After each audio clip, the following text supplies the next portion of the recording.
हर एक बच्चे के मन में एक ही सवाल चल रहा है इस टाइम पे कि हम लोगों ने इतना सारा टाइम खराब कर दिया, अब तो हाफ ईयरली भी आने वाले हैं, क्या हाफ ईयरली में अब भी अच्छा स्कोर करना पॉसिबल है या नहीं है? तो इसका आंसर है हाँ पॉसिबल है, लेकिन ऐसा क्या पढ़े जिससे हमारे नंबर अच्छे आ जाए। देखो पहले भी लास्ट ईयर भी ऐसे बहुत सारे बच्चे थे जिन्होंने अपना जुलाई पूरा खराब कर दिया था, लेकिन वो अपने एग्जाम में अच्छे नंबर लेकर आ गए थे। तो हम ऐसा क्या करें?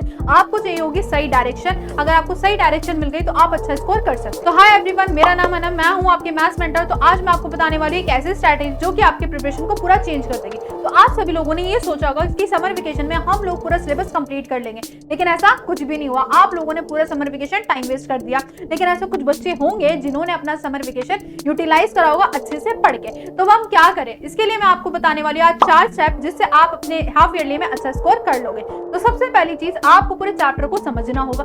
जितने भी आपके चैप्टर्स हैं उनको कंप्लीट करना होगा, क्योंकि जब तक आपको कॉन्सेप्ट नहीं आएंगे आपको क्वेश्चन समझ नहीं आएंगे। तो उसके लिए भी हम लोगों ने सोल्यूशन निकाल लिया है कि कम टाइम में आप पूरा का पूरा जो चैप्टर है वो डिटेल में समझ ले। तो उसके लिए हम लोगों ने स्टार्ट करी है अपने यूट्यूब चैनल पे, केल्विन योद्धा 10 चैनल पे हम लोगों ने साइंस, एसएसटी, मैथ्स तीनों की हम लोग तैयारी करवा रहे हैं। वो भी हम लोग लाइव करवा रहे हैं, वो भी फ्री ऑफ कॉस्ट है, ठीक है, जिसमें हम लोग डिटेल में चैप्टर पढ़वा रहे हैं, सारे कॉन्सेप्ट समझाएंगे और इसके अलावा जितने भी इंपॉर्टेंट क्वेश्चन है वो भी हम लोग वहाँ पे करवा रहे हैं। और स्टार्ट वो हो चुकी है। मैथ्स के भी 2 चैप्टर हो चुके हैं, साइंस में भी हो गए, एसएसटी में भी कुछ चैप्टर्स हो चुके हैं। तो वो ऑलरेडी रिकॉर्डेड डला हुआ है, लाइव क्लासेस भी चल रही हैं, तो वहां से जाके आप लोग देख सकते हैं और अपने चैप्टर्स को पूरा डिटेल में अच्छी तरीके से पढ़ सकते हैं। लेकिन जो चीज आपको ध्यान रखनी है, डेली शेड्यूलिंग करनी है। अब ये नहीं करना है कि आपने महीने भर का टाइम टेबल बना लिया, हफ्ते भर का टाइम टेबल बना लिया। आप लोगों ने ऐसा तो करा होगा कि हम 6 बजे ये करेंगे, 7 बजे ये करेंगे, 8 बजे ये करेंगे। बेटा ये टाइम टेबल कभी फॉलो नहीं होता है, ये मुझसे लिख कर ले लो, क्योंकि हर दिन एक जैसा नहीं होता है। आप एक ही टाइम टेबल डेली कैसे फॉलो कर सकते? अगर सपोज करो एक दिन आपको कोई इवेंट आ गया, आपको जाना पड़ गया, फिर आप वो टाइम टेबल कैसे फॉलो करोगे? बताओ जरा मुझे। तो वो टाइम टेबल बिल्कुल बेकार होता है। आपको करनी है डेली शेड्यूलिंग।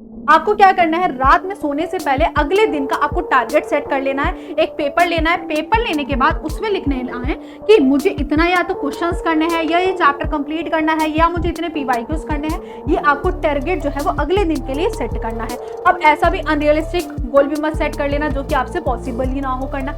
ऐसा आपको रियलिस्टिक गोल सेट करना है जो कि आपसे पॉसिबल हो कि हाँ 10 क्वेश्चन या 20 क्वेश्चन मुझे मैथ्स में लगाने हैं, साइंस का मुझे आधा चैप्टर कंप्लीट करना है, या हिस्ट्री मुझे इतना करना है, ठीक है। तो आपको डेली शेड्यूलिंग करनी है, अपना टारगेट जो है वो सोने से पहले सेट कर लेना है अगले दिन। क्लियर है इतनी बात? अब थर्ड पॉइंट आपको ध्यान रखना है, पीवाईक्यूज आपको लगाने हैं। कोई आर.डी. शर्मा, कोई आर.एस. अग्रवाल अब नहीं लगानी है, ठीक है। अब बहुत टाइम जो है वो आपका निकल चुका है, ये पहले वाले काम होते हैं करने वाले। अब सिर्फ आपको क्या लगाना है, पीवाईक्यूज लगाने हैं, जो भी लास्ट ईयर के आपके क्वेश्चन है। आपको इससे आइडिया होगा कि किस तरीके से क्वेश्चन जो है वो आपके एग्जाम में बनेंगे, ठीक है। तो आपको क्या लगाने हैं, पीवाईक्यूज लगाने हैं। नेक्स्ट चीज जो है वो आपके क्या है मैम, फॉर्मूला शीट, कि आपको अगर फॉर्मूले ही नहीं याद होंगे तो बेटा आप कैसे करोगे मैथ्स में? बताओ जरा मुझे, ठीक है। तो आपको क्या करना है, फॉर्मूला शीट लेनी है। अब इसमें भी आपका टाइम वेस्ट होगा बनाने में, इसके लिए भी हम लोगों ने सॉल्यूशन निकाल लिया है। मैं आपको फ्री ऑफ कॉस्ट देने वाली हूँ फॉर्मूला शीट। वो कहाँ मिलेगी?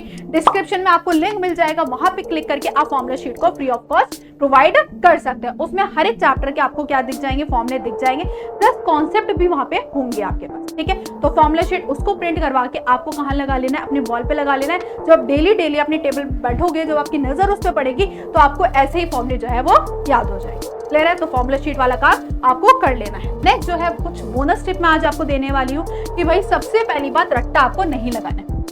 बच्चे क्या करते हैं, एक ही टाइप के क्वेश्चंस करे जा रहे हैं, एक ही टाइप के क्वेश्चंस करे जा रहे हैं और उन्हीं को रटे जा रहे हैं। बेटा आपको रटना बिल्कुल भी नहीं है। कितने आप क्वेश्चंस रटोगे बताओ जरा? मैथ्स में हर एक अलग अलग टाइप के क्वेश्चंस होते हैं, ठीक है। तो बिल्कुल भी रट्टा आपको यहाँ पे मैथ्स में नहीं लगाना है। दूसरी चीज, अगर मान लो आपसे हार्ड क्वेश्चंस नहीं होते, अगर मान लो कोई क्वेश्चन में आप अटक गए तो आपको उसको छोड़ नहीं देना है। अब क्या करो, जैसे मान लो फॉर एग्जाम्पल आपके पास 2.1 है ना, उसमें कोई क्वेश्चन है, आपके पास 1 क्वेश्चन है, आपसे नहीं हो रहा है, आप उसमें अटक गए, ठीक है भाई, सॉल्यूशन देख लिया और आपने कर लिया। लेकिन जब आप अगली बार करने बैठोगे, मैं गारंटी देती हूँ फिर से वो आपसे क्वेश्चन नहीं होगा। आपको क्या करना है, उसी टाइम जब आपसे क्वेश्चन नहीं हो रहा है ना, तो आपने एक बार सॉल्यूशन देख लिया, अब आप उसको दूसरी बार करो और तीसरी बार करो। हमेशा ध्यान रखना, जो भी क्वेश्चन आपसे अटके ना, उसको हमेशा कितनी बार करोगे आप? 3 बार करो। जब तक आप 3 बार नहीं कर लेते वो आपका पक्का नहीं होगा। जब दोबारा आप करने बैठोगे ना, अगले दिन या कभी भी करने बैठोगे, उसमें आप गारंटी के साथ 100% अटकोगे। लेकिन अगर आपने वो 3 बार कर लिया ना, अच्छे से वो आपके दिमाग में सेट हो जाएगा। लेकिन जब आप दोबारा करने बैठोगे तो फिर आप उसमें नहीं अटकोगे, ठीक है। तो ये चीज ध्यान रखनी है, अगर क्वेश्चन में कोई अटक रहे हो या कोई हार्ड क्वेश्चन आ गया है तो उसको हमेशा आपको 3 बार करके उसको देख लेना, ठीक। नेक्स्ट जो चीज है वो स्टे मोटिवेट। अगर बेटा आप डिमोटिवेट रहोगे तो मैं गारंटी दे सकती हूँ कि आपसे पढ़ाई होगी ही नहीं, चाहे कोई इजी चैप्टर हो, चाहे कोई हार्ड चैप्टर हो, आपसे कुछ भी नहीं होगा। आपको मोटिवेट रहना पड़ेगा कि हाँ मैं कर सकता हूँ, मुझे इतना पढ़ना है। सब कुछ बंद कर दो यार इस टाइम पे, अगर आपको हाफ ईयरली में अच्छे नंबर लेकर आने। ठीक है, हेल्दी खाओ, अच्छे से रहो, ठीक है, अपना आपको मोटिवेट रखो फिजिकली भी और मेंटली, जब भी आप अच्छे से हाफ ईयरली में अपने नंबर लेकर आ सकते हो, वो भी मैथ्स। ठीक है, तो ये सारी चीजें जितने मैंने आपको बताई हैं वो सारा आपको कर लेना है। सारे चैप्टर्स आपको कंप्लीट कर लेने हैं। पहले कॉन्सेप्ट प्लस जो भी आपके क्वेश्चंस है, PYQs आपको लगाने हैं। ठीक है, इंपॉर्टेंट क्वेश्चंस देख लेना जो भी होते हैं, फॉर्मूला शीट, फॉर्मूले अच्छी तरीके से आपको याद कर लेना। ठीक है, तो ये सारी चीजें थी जिससे आप आराम से 95% स्कोर कर सकते हो अपने हाफ ईयरली एग्जाम से। तो मिलते हैं अपनी नेक्स्ट वीडियो में, टेक केयर, बाय।